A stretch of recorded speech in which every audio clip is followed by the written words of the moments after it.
सबसे पहला लफ्ज़ है अलिफ। अलिफ से आता है ऊंट। ये देखिए अलिफ कैसे बनता है। वाह, ये तो बहुत आसान है। हाँ, इसको जूम करके देखते हैं और इसको लिखना सीखते हैं। तो बहुत आसान है। आपने यहाँ पेंसिल रखी और आप इसको नीचे तक ले आए।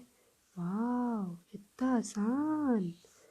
चलिए प्यारे बच्चों, आप भी प्रैक्टिस कीजिए अपने पास अलिफ लिखने की। अलिफ से ऊंट और अलिफ की आवाज़ होती है आ। कैसे होती है? आ। शाबाश। दूसरा जो हमारे पास लफ्ज़ है वो है अलिफ मद आ, जिसकी आवाज़ होती है आ। कैसे?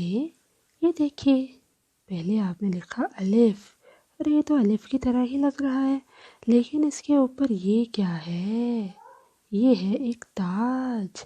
वाह, देखें कितना आसान है ये लफ्ज़ लिखना। पहले आपने अलिफ बनाया और उसके बाद उसके ऊपर ऐसे मद बना दिया। देखे, अलिफ मद आ। आलू। आड़ू। सब खाते हैं ना ये फ्रूट। आँख। आम। वाह, कितने अच्छे अच्छे लेटर्स लिखे हुए हैं यहाँ पे। अलिफ मद आ। अलिफ मद आ। Very good. आइए इसके बारे में एक वीडियो देखते हैं। चलो शुरू करते हैं। ये देखो मुन्नू, क्या तुम्हें पता है ये क्या है? जी हाँ, ये मेरे दादा का डंडा है।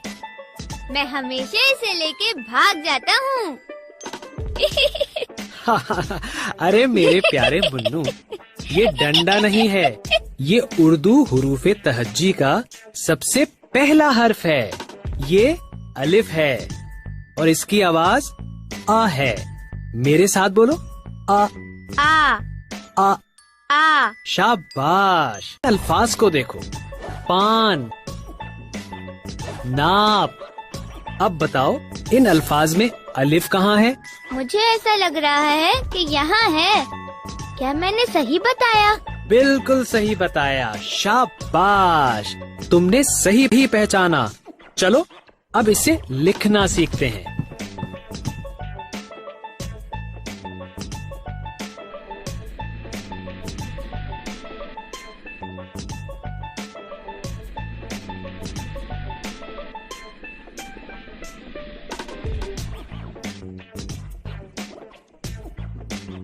ये तो बहुत आसान है। क्यों दोस्तों, आसान है ना? चलें अब वीडियो को पॉज करें और खुद से लिखने की कोशिश करें। अच्छा, अब ये देखो, क्या तुम बता सकते हो ये क्या है? देखने में तो अलिफ लग रहा है, लेकिन इसके सर पर तो ताज है। ये क्या है? मानना पड़ेगा, तुम बड़े समझदार हो। तुमने बिल्कुल सही समझा। ये अलिफ ही है, लेकिन इसके सर पर एक ताज है जिसे मद कहते हैं। अलिफ के सर पर ताज लग जाए तो ये बन जाता है अलिफ मद आ, जिससे आता है आम और आज। चलो इसे भी लिखना सीखते हैं।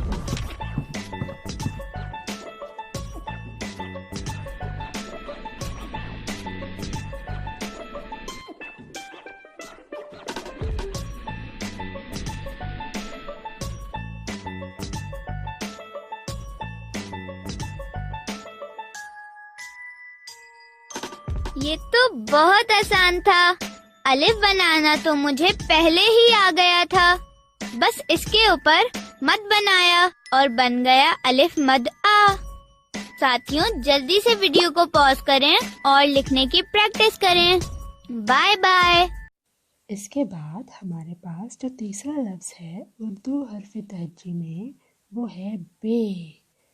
ये देखिए, बिल्कुल एक कश्ती की तरह बे, और नीचे हमने नुक्ता लगा दिया।